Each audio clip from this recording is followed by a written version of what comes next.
ಜೈಲಿನಲ್ಲಿ ಮಾಜಿ ಸಚಿವ ಎಚ್.ಡಿ. ರೇವಣ್ಣನ ಭವಿಷ್ಯ ನಿರ್ಧಾರವಾಗಲಿದೆ. ನಾಳೆ ಜಾಮೀನು ಅರ್ಜಿ ವಿಚಾರಣೆ ನಡೆಯಲಿದೆ. ಸದ್ಯ ಸಾಮಾನ್ಯ ವಿಚಾರಣಾಧೀನ ಖೈದಿಯಂತೆ ಜೈಲಿನಲ್ಲಿ ಸೆರೆವಾಸವನ್ನ ಅನುಭವಿಸ್ತಾ ಇದ್ದಾರೆ ಎಚ್.ಡಿ. ರೇವಣ್ಣ. ಐಷಾರಾಮಿ ಜೀವನವನ್ನ ನಡೆಸ್ತಾ ಇದ್ದಂತಹ ರೇವಣ್ಣ ಈಗ ಜೈಲಿನಲ್ಲಿ ಸಾಮಾನ್ಯ ಖೈದಿಯಂತೆ ಬಂಧಿಯಾಗಿದ್ದಾರೆ.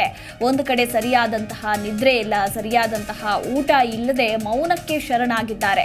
ನಿನ್ನೆ ರಾತ್ರಿ ಮುದ್ದೆ, ಅನ್ನ, ಸಾಂಬಾರ್, ಮಜ್ಜಿಗೆಯ ಊಟವನ್ನ ಕೊಟ್ಟಂತೆ ಜೈಲಿನ ಸಿಬ್ಬಂದಿ ಅನ್ನೋದರ ಕುರಿತಾಗಿ ಮಾಹಿತಿ ಲಭ್ಯವಾಗಿದೆ.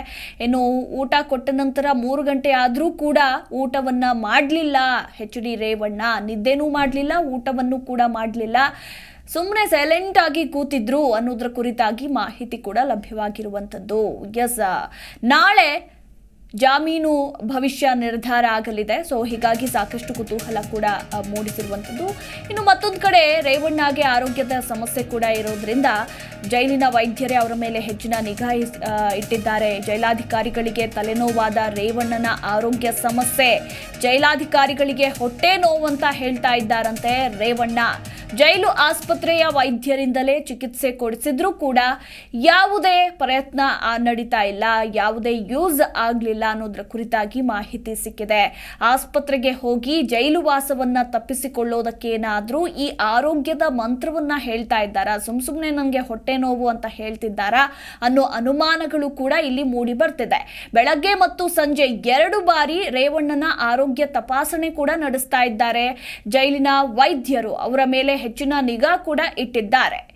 ಈ ಕುರಿತಾಗಿ ಹೆಚ್ಚಿನ ಡೀಟೇಲ್ಸ್ ಕೊಡ್ತಾರೆ ನಮ್ಮ ಪ್ರತಿನಿಧಿ ಮೂರ್ತಿ. ಐಷಾರಾಮಿ ಜೀವನ ನಡೆಸಿದಂತಹ ಎಚ್.ಡಿ. ರೇವಣ್ಣನವರು ಈಗ ಸಾಮಾನ್ಯ ಖೈದಿಯಂತೆ ಬದುಕನ್ನ ಸಾಗಿಸ್ತಾ ಇದ್ದಾರೆ ಜೈಲಿನಲ್ಲಿ.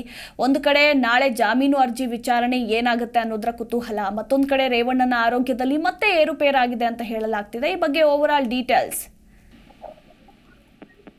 ಖಂಡಿತ ಮಧು, ಕಳೆದ 4 ದಿನಗಳಿಂದಲೂ ಕೂಡ ಪರಪ್ಪನಗರ ಜೈಲಿನಲ್ಲಿ ಮಹಿಳೆ ಅಪಹರಣ ಕೇಸ್ಗೆ ಸಂಬಂಧಪಟ್ಟಂತೆ ಜೈಲುವಾಸ ಅನುಭವಿಸುತ್ತಿರುವ ಮಾಜಿ ಸಚಿವರಾಗಿರ್ತಕ್ಕಂಥ ಎಚ್.ಡಿ. ರೇವಣ್ಣ ಅವರ ದಿನ ಪ್ರತಿನಿಧಿಗ ಅಂದ್ರೆ ಪ್ರತಿದಿನ ಕೂಡ ಅವರಿಗೆ ಒಂದು ಜೈಲಧಿಕಾರಿಗಳು ಊಟವನ್ನು ನೀಡುವಂತ ಸಮಯದಲ್ಲಿ ಅವರು ನಿರಾಕರಣೆ ಮಾಡ್ತಿರ್ತಕ್ಕಂಥದ್ದು. ಆದ್ರೂ ಕೂಡ ಅದನ್ನ ಬಿಟ್ರೆ ಮತ್ತೆ ಗತಿ ಇಲ್ಲ ಅನ್ನೋ ಇದ್ರಲ್ಲೂ ಕೂಡ ತಡರಾತ್ರಿಯಲ್ಲಿ ಸೇವಿಸ್ತಕ್ಕಂಥ ಘಟನೆಗಳು ಕೂಡ ನಡೀತಾ ಇದೆ.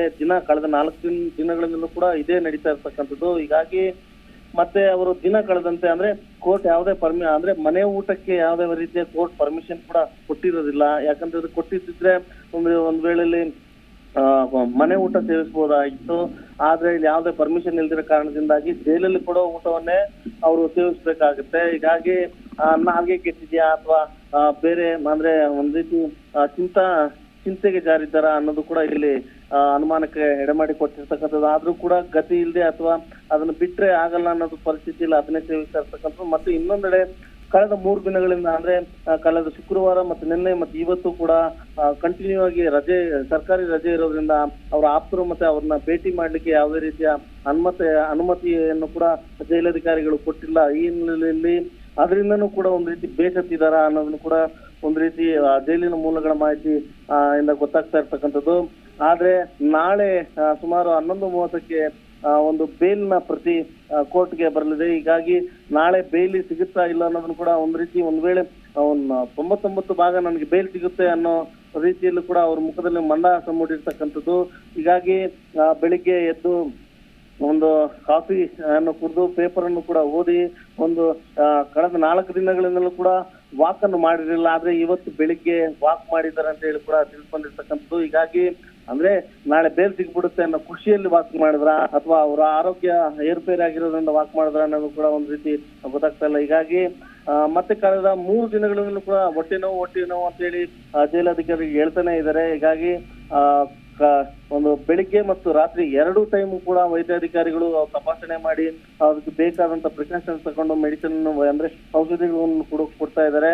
ಆದ್ರೆ ನನಗೆ ಹೊಟ್ಟೆ ನೋವೇ ನಿಲ್ಸಿಲ್ಲ ಅಂತ ಹೇಳಿ ಹಠ ಮಾಡ್ತಾ ಇರ್ತಕ್ಕಂಥದ್ದು. ಆದ್ರೆ ಎಲ್ಲೋ ಒಂದ್ ಕಡೆ ಈ ಒಂದು ಹಠ ಮಾಡ್ತಿರೋದ್ರಿಂದ ಜೈಲಲ್ಲಿ ಇರಕ್ ಆಗ್ತಿರೇನೆ. ಯಾಕಂದ್ರೆ ಈಗಾಗ್ಲೇ ಅವರು ಐಷಾರಾಮಿ ಜೀವನ ಅನುಭವಿಸಿ ಬಂದಿರತಕ್ಕಂತ ವ್ಯಕ್ತಿಯಾಗಿರೋದ್ರಿಂದ ಜೈಲಲ್ಲಿ ಸೆರೆವಾಸ ಅನುಭವಿಸಕ್ ಆಗ್ತಿರೇನೆ ಹೊಟ್ಟೆ ನೋವನ್ನ ನಾಟಕ ಅಂದ್ರೆ ಮಂತ್ರನ ಜಪ ಮಾಡ್ತಾ ಇರ್ತಕ್ಕಂಥದ್ದು ಅಂತ ಹೇಳಿ ಜೈಲಿನ ಮೂಲಗಳು ತಿಳಿಸಿರ್ತಕ್ಕಂಥದ್ದು ಮಧು. ಹೀಗಾಗಿ ಎಲ್ಲೋ ಒಂದ್ ಕಡೆ ಅವ್ರಿಗೆ ಕಟ್ಟಾಗ್ದಂಗ ಆಗಿದೆಯಾ, ಒಂದು ಕಡೆ ಎಲ್ಲೋ ಮೂಲೆಯಲ್ಲಿ ಕಟ್ಟಾಗ್ದಂಗ ಆಗಿದೆ, ಮತ್ತೆ ಯಾರು ಕೂಡ ಭೇಟಿ ಆಗ್ತಿಲ್ಲ, ಮಾತಾಡ್ತಿಲ್ಲ.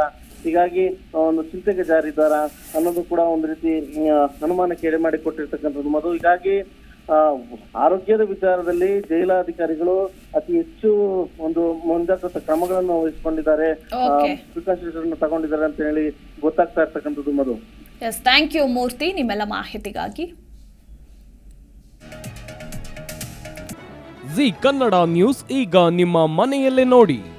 ಎಲ್ಲ ಕೇಬಲ್ಗಳಲ್ಲಿ ಈಗ ಲಭ್ಯ.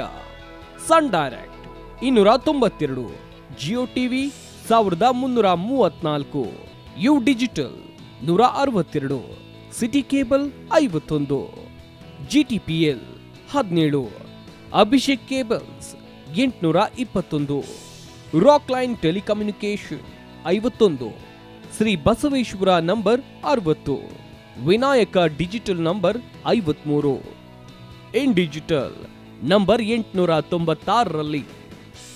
ನಿಮ್ಮಿಸ್ತದ ಜಿ ಕನ್ನಡ ನ್ಯೂಸ್ ನೋಡಿ ಆನಂದಿಸಿ.